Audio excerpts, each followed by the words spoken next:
Assalamualaikum dan salam sejahtera. Saya Ashwa Ismail. Sudut Pandang kembali bersiaran sebagai wadah serta platform untuk mengangkat suara anak-anak muda menentasi pelbagai isu. Dan malam ini kita ingin memberi tumpuan penuh kepada melihat kembali tahun ini 2013 serta kita tinjau 2014. Kepada anda di luar sana, anak-anak muda, teruskan berinteraksi bersama kami melalui media sosial kami, Facebook dan juga Twitter, dengan hashtag 501 Sudut Pandang. Dan hari ini perbincangan terarah kepada kita sorot 2013, tinjau 2014. Di sebelah kanan saya, hujung sekali, iaitu Khairul Nizam Muhammad Sopri, ahli Majlis Tertinggi GPMS peringkat nasional. Dan di sebelah kanan saya, rapat dengan saya ini adalah Nur Amira Zahara Zulkifli, Sekretariat Siswa for Peace. Okey.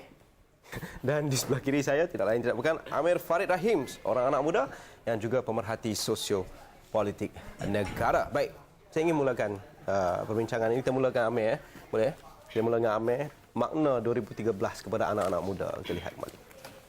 Saya rasa bahawa anak-anak muda tahun 2013 ini cukup bermakna untuk anak muda Malaysia, terutamanya kerana inilah tahun ini kita berlangsungnya pilihan raya umum yang ke-13 di negara kita, di mana kita melihat ramai sekali anak muda yang buat pertama kali ataupun kali kedua yang menyertai the wave untuk bersama-sama menghayati proses demokrasi negara. Jadi dari segi itu kita melihat pada menonjolnya perbincangan mengenai kuasa di tangan anak muda dari segi demokrasi dan juga pengisian anak muda. Kita dapat lihat tahun 2013 cukup banyak program-program anak muda yang dianjurkan oleh anak muda itu sendiri, program inisiatif-inisiatif sendiri, dan juga ada yang didukung oleh Kementerian Belia dan Sukan dan pelbagai agensi yang lain. Jadi ini memang satu tahun yang cukup warna-warni untuk anak muda. Ya ke? Dalam pendapat saya. Macam mana? 2013 saya tak nak ulas pasal pilihan raya lah. Bagi saya 2013 ni adalah satu tahun di mana anak muda perlu muhasabah diri. Perlu merenung dalam diri, adakah mereka sudah bersedia untuk menghadapi wawasan 2020. Tak lama lagi. Kita ada 7 tahun saja lagi. Dan untuk mencapai tahun 2020, kita bukan sahaja bangunan mencakar langit, ekonomi yang pesat, tapi mentaliti, terutamanya anak muda yang bakal mewarisi takhta kepimpinan negara. Adakah mereka dah bersedia untuk berfikiran sebagai seorang rakyat yang sebuah negara yang maju? Ya. Adakah mereka sudah bersedia? Adakah sudah bersedia? Siswa for Peace? Okay. Saya rasa belum bersedia lagi untuk ke arah wawasan 2020 sebenarnya. Banyak lagi yang perlu kita perbaiki daripada segi ekonomi kita, daripada segi pemodalan insan anak-anak muda. Banyak yang perlu diperbaiki. Permodalan insan bercakap macam mana kita tengok Amir? Saya rasa kalau saya rasa mentaliti kita sudah sedia. Ya, pada landasan betul. Macam mana? Saya rasa dari segi mentalitinya kita sudah ke arah itu. Kita sudah menongkar arus-arus global di mana anak-anak muda sekarang mampu bercakap mengenai isu-isu universal. Jadi dari segi mentaliti, persediaan anak muda di situ saya rasa sudah cukup sedia. Tetapi kita perlu sekarang bertanya, adakah kepimpinan negara, adakah komuniti masyarakat Malaysia secara amnya sedia untuk menerima kepimpinan anak muda itu dan sedia menerima idea-idea curahan anak muda. Tapi dari segi mentaliti saya rasa insya-Allah, saya percaya teman-teman saya di luar sana semua sudah menjurus ke arah itu. Ya kan Nizam? Macam mana? Kita tengok, saya bersetuju apa yang Amir katakan. Kita ada melibatkan belia yang program international, tapi bagi saya sebagai seorang rakyat yang kata kita lihat pada negara Jepun lah so dia punya mentaliti dia, cara dia nak menyelesaikan masalah, cara dia berfikiran secara rasional apabila timbul satu isu, bukan di jalanan. So benda-benda tu kita nak kena buang siap-siap. Tak nak ada satu pun pemikiran mereka yang ke arah budak-budakan. Tapi Jepun menghadapi masalah aging population, dia ramai orang tua daripada orang muda. Jadi anak muda jadi sedikit konservatif. Saya nak kalau misalnya beliau jelas Ustaz Aswad. Apa ni memang tidak dinafikan ada anak-anak muda yang turun ke padang, turun di jalanan. Tapi pada masa yang sama kita juga harus melihat banyaknya sekarang aktiviti-aktiviti mahasiswa belia yang berusia di bawah 30 tahun, bawah 40 tahun yang melakukan diskusi secara berforum dan meraihkan ilmiah. Meraihkan ilmiah. Jadi ya memang ada yang berada di jalan, tapi ada juga yang menggunakan the intellectual discourse as a path to champion certain issues. Okey, Umira. Kalau dia buat demonstrasi ni, sebenarnya dia orang tak tahu cara saluran yang betul untuk meluahkan pendapat dia orang. Kalau kita tahu anak muda ni kan jenis memberontak. Jadi kalau kita tak dengar cakap dia orang tu, tu yang dia orang buat demokrasi. Tapi 2013 juga jika saya perhatikan kepada semua pandangan yang menjurus kepada satu perkara, iaitu penghakupayaan anak-anak muda itu dalam berpartisipasi dalam apa jua bidang itu kita nampak memberangsangkan walaupun menyentuh tentang mentaliti. Bagaimana? Saya cakap tahun 2013 tadi ada tahun yang di mana anak muda perlu berfikir. Macam saya cakap tadi kan, demonstrasi. Kita sentuh demonstrasi kan. Saya ada satu perhimpunan, cakap lebih apa kan. Tapi rasanya yang tahun ni kali kelima. Tahun 2013 ni lah anak muda perlu berfikir sama ada perjuangan mereka selama ni, adakah perjuangan sia-sia atau perjuangan yang betul. Kerana 2013 ni, perhimpunan yang dianjurkan hampir ke-5 kali ni, kepala dia, parti dia, mengadakan satu pemilihan sesama dalam kalangan parti, dia juga tidak dapat berlaku telus. Seperti mana yang apa yang perhimpunan nak, iaitu pilihan raya kita tak telus, tetapi parti kepala itu sendiri tak telus. So anak muda kena fikir. Dan tahun 2013 adalah penentu. Kalau dia orang tak nampak, kita tak tahulah. Di situ saya Kita setuju. Okey, kalau macam itu setuju, kita rehat seketika. Kita kembali selepas ini sudut pandang. Kita beri fokus pula kepada apa pula yang kita bayang 2014.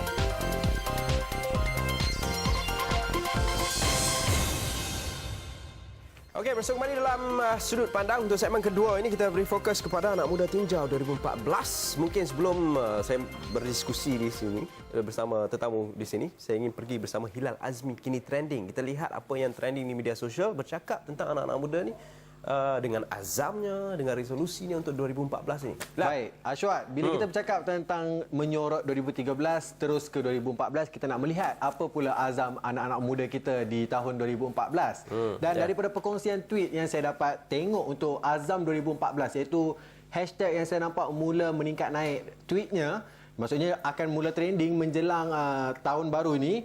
Dan antara tweet pertama yang saya dapat kenal pasti dekat sini ialah tak mahu nakal lagi. Maksudnya untuk tahun 2014 anak muda kita ada yang mengatakan dia tak mau jadi nakal lagi. Dan tweet kedua beliau mengatakan ini adalah salah seorang pemimpin pelajar. Dia ingin menjadi pemimpin pelajar yang berwibawa, insya-Allah katanya.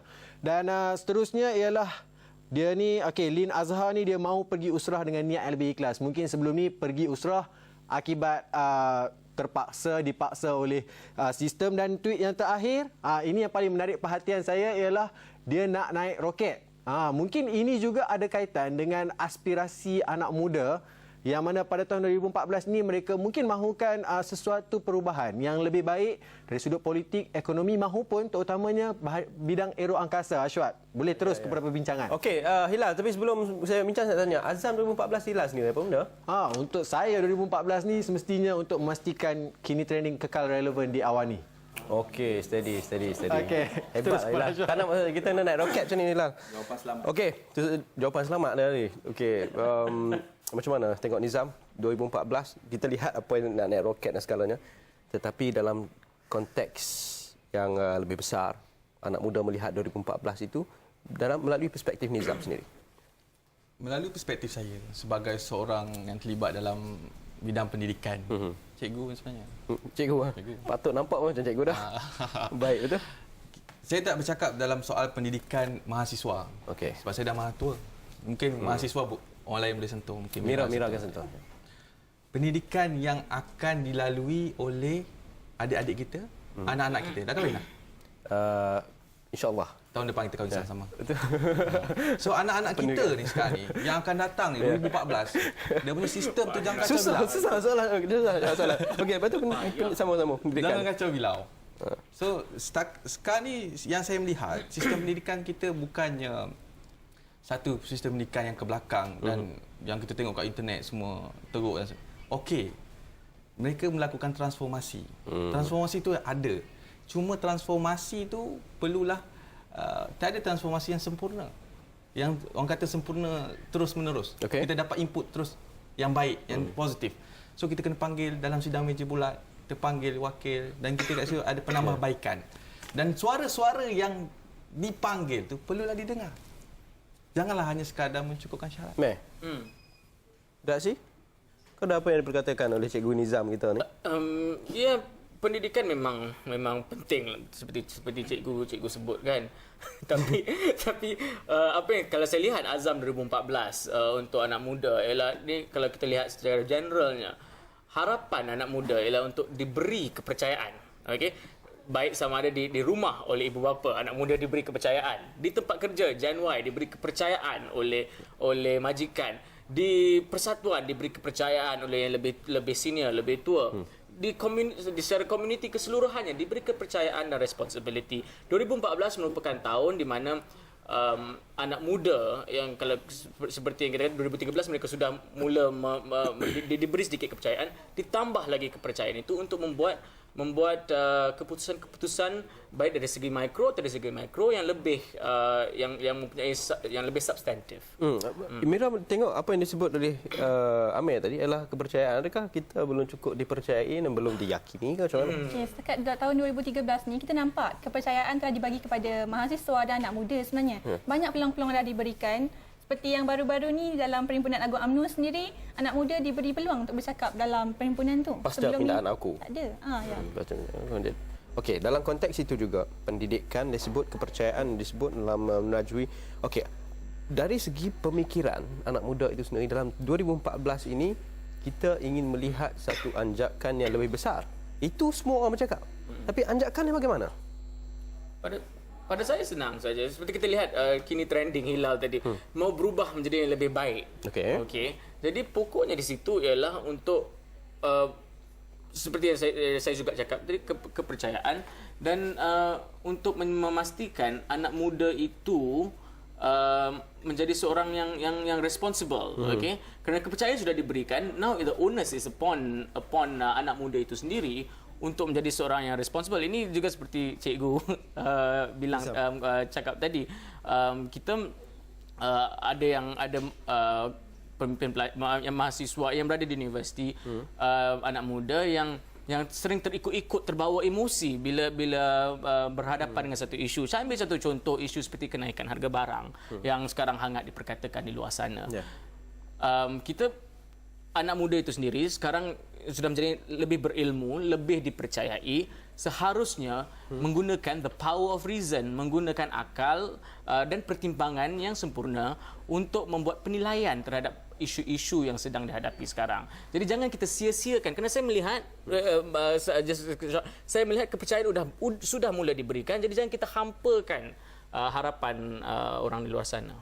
Sebab Amir respon apa Bilal cakap, saya pun nak respon. Jangan nakal-nakal. Saya tuju anak muda, harapan anak muda, kerajaan jangan nakal-nakal sangat. Harapan anak muda macam mana ulang lagi? Kerajaan jangan nakal-nakal sangat. Kerajaan jangan nakal-nakal sangat. Oh, okey. Macam kenaikan. That's why saya cakap tadi. Anak muda sebenarnya dia satu semangat yang membara-bara kan. Yang nak tahu kenapa. So that's why kerajaan perlu bagi satu medium penerangan yang jelas. Sebenarnya kalau diterangkan secara baik kan, macam dulu pasal kenaikan ni, mereka perlu lihat dari sudut positif. Tapi sebabkan tak ada orang yang bagi penerangan yang lebih baik, so dia memberontak. Okey, Mira. Tapi kita juga melihat dalam konteks ketika ini, 2014 juga nanti adanya persidangan Parlimen Belia. Ya. Bukankah juga itu medium. antara terjemah aspirasi pun itulah pun katakan sekarang? Ya. Sebenarnya Parlimen Belia tu sebenarnya menyuarakan suara-suara belia yang apa yang kita nak, sebab dia terbahagi kepada setiap negeri. So kalau apa contohlah saya daripada negeri Johor kan, saya nakkan pendidikan agama di negeri Johor berterusan, kita boleh salurkan kita punya pendapat melalui situ. Tak perlu lagi kita nak demonstrasi. Dia suka sangat Demonstrasi. Siswa for Peace mementingkan keamanan.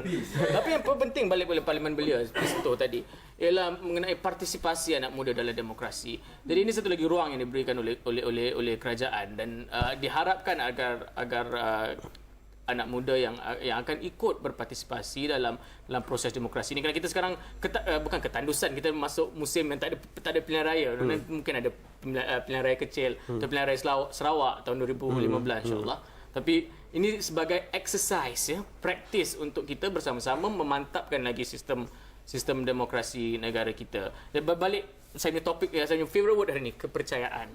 Jangan dihampakan. Kepercayaan. Parlimen Belia. Sebenarnya saya mantan Parlimen Belia. Okey. Parlimen Muar B146. Okey. Parlimen betul YB datang. Ya. Saya berkesempatan menghadiri persidangan. Okey, kami menghadapi masalah mic ni ketika ni. Cuba cakap kuat sikit. Oh. Betul? Kami diberi kesempatan untuk menghadiri persidangan tu. Saya lihat sebenarnya Parlimen Belia ni cukup baik. Dengan kehadiran daripada 222 parlimen, wakil belia semua ada, dan saya rasa yang akan datang ni lebih berkesan sebab ada pemilihan, sebab mereka pilih calon mereka, wakil mereka, suara mereka. Itu antara satu platform untuk nak menguji partisipasi anak muda dalam sistem demokrasi negara. Kita berehat seketika. Kita akan kembali selepas ini. Kita akan bercakap mengenai kuasa anak muda merajui perubahan itu. Tapi bagaimana? Dalam konteks apa? Itu kita bincang selepas ini. #501 Sudut Pandang di Twitter kami.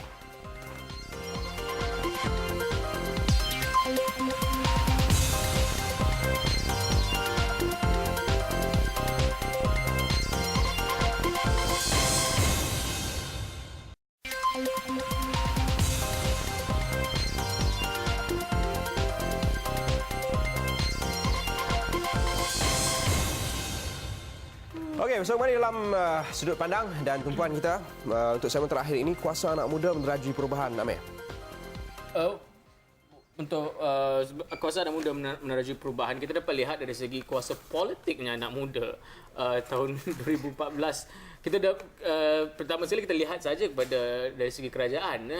Kita buat dalam waktu yang lama kita tak mempunyai seorang menteri belia sukan yang di bawah umur 40. Jadi sekarang kita punya seorang menteri belia sukan, YB Khairi Jamaluddin, umur 37 tak silap. Seorang yang betul-betul mendengar rintihan anak muda, dan dari bukan saja parti Koalisi Barisan Nasional, tapi juga suara-suara anak muda mula kedengaran di parlimen dari semua pihak. Jadi sekarang ini balik pada kepercayaan telah diberikan, dan sekarang it's also upon pemimpin-pemimpin muda hari ini yang mereka sendiri sudah merupakan ejen perubahan waktu sekarang untuk melatih anak-anak muda yang lebih muda dari mereka. Ada yang kata yang perubahan untuk melaksanakan perubahan itu gerak kerjanya perlu menekankan tentang pasak yang progresif. Cikgu Nisa. Oi, lama pos. Kena kukuh lah. Kalau kita buat bangunan bawah punya foundation teruk pun akan Maknanya? lama. So benda tu memang kena, bawah tu memang kena kuat. So benda ni tak boleh dipandang remeh lah, kan? So macam Aswad cakap tadi, kalau benda ni kita ambil rendah kan, macam ambil tak penting lah. So benda tu dia punya kesan dia tu, dia punya outcome dia tu tak nampak sangat. Ya? Sebenarnya saya rasa ramai yang telah dilatih untuk menjadi pemimpin masa akan datang, dan banyak program-program yang telah dibuat untuk melatih pemimpin. Antaranya Parlimen Belia, Mantap 3, dan banyak lagi lah beberapa program lain yang boleh melatih. Dan saya rasa sebenarnya benda ini memberi ruang peluang kepada kita untuk bercakap sendiri dengan menteri-menteri tersebut, suara anak muda. Tak semestinya Khairi, Datuk Khairi Jamaluddin saja. Sebenarnya ramai lagi yang mendengar suara-suara anak muda seperti Datuk Razali yang begitu mementingkan suara anak muda. Maknanya ada ramai pemimpin yang dengar suara Ya. anak muda. Okay, it's good.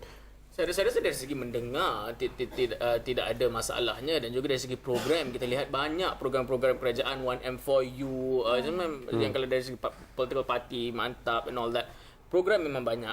Tapi sekarang berbalik kepada adakah anak muda yang menyertai program ini, adakah mereka benar-benar merepresent the views that, because kita harus faham bila kita bercakap tentang anak muda ini skopnya luas. Skopnya sangat luas, dan kalau kita lihat pada trend sekarang, kita lihat pada social media, when things go viral, begitu juga pemikiran anak muda. Pemikiran dia tak tertutup dan dirangkumi dalam satu jangka Yunizar, masa yang masuk. pendek. Itu sebab kita cakap mereka ni yang menyertai tu semua pemimpin mahasiswa, pemimpin yang hebat. Cuma sekarang ni suara dah keluar. View dah keluar, resolusi dah bagi. Okay. Tapi adakah kerajaan depan ni, kami mengharapkan mereka betul-betul dengar dan Buat. lakukan. Macam mana tu? What do you think? Saya rasa seperti cikgu cakap tadi, now the execution part memang terpulang kepada kerajaan, tapi saya yakin kerana jika itu yang dimahukan, kerana sekarang kita melihat anak muda ini sebagai trendsetter, mereka the driver of arguments, the driver of issues. Jadi nak tak nak ahli-ahli politik di mana-mana, both sides of the divide, harus mendengar keluhan this issue Antara yang drivers. berbangkit yang akan menyentuh ramai anak-anak muda apabila kita membuka tirai 2014 itu dengan kenaikan kos sara hidup contohnya. Jadi ini memerlukan pendekatan dan kerjasama strategik bukan sahaja peringkat anak-anak muda tetapi kerajaan, agensi kerajaan, GLC. Setuju tak setuju? Saya tak setuju sangat. Tak setuju kan?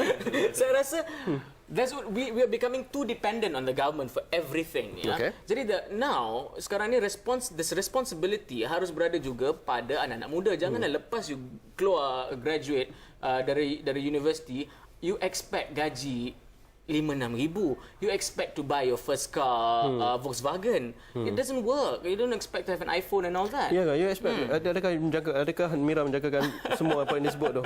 Volkswagen. Sebenarnya benda ni sebenarnya macam beban untuk kita sebagai mahasiswa yang macam saya sendiri, saya bakal grad tahun depan, dan saya rasa taraf hidup yang meningkat ni agak membebankan sebab kalau kita tahu basic harga gaji 1,500 hingga 2,500 untuk lepasan graduan So macam mana kita nak survive? Kita tak. Itu juga menguji anak-anak muda Ya. supaya lebih berinovatif dalam mencari pendapatan lebih dan juga bisnes atau dan semua usaha-usaha yang dilakukan. Betul cikgu. Macam cikgu sendiri pun bukan sekadar cikgu tapi Cikgu cikgu tuition dia ada juga tuition dan segalanya. Tapi pernah tak terfikir pasal kos sara hidup ni? Satu masa dulu, zaman-zaman hitam putih dulu, kos sara hidup rendah. So kita dah menikmati kemajuan, ada LRT dan sebagainya naik. So kenapa orang tu tak mempertikaikan kenaikan? Dan kita apabila kita ke arah negara maju 2020, that's a normal. Kenaikan adalah normal dan itu adalah salah satu muhasabah diri kita untuk gain sama ni. Okey, 20 seconds. Okay, soalan-soalan pokoknya yang harus dijawab oleh any stakeholder in this is what's in it for anak muda. Jadi anak muda senang je. Kalau you can answer the question what's in it for me, then problem is solved. Kalau you expect anak muda to be untuk menabung dengan gaji yang sikit untuk kos sara hidup yang tinggi, okay. kerajaan juga harus savings. Okey, saya kena rap sekarang Kalau kita ada 1 jam lagi best ni. Kita sambung selepas ni. Kita berehat bukan berehat, sudut pandang sampai setakat ini saja untuk malam ini. Memberi tumpuan untuk mengangkat suara anak-anak muda menentasi pelbagai isu. Teruskan berinteraksi bersama kami melalui #501 Sudut Pandang di Facebook kami, di Twitter kami dan Twitter saya @ashratismail.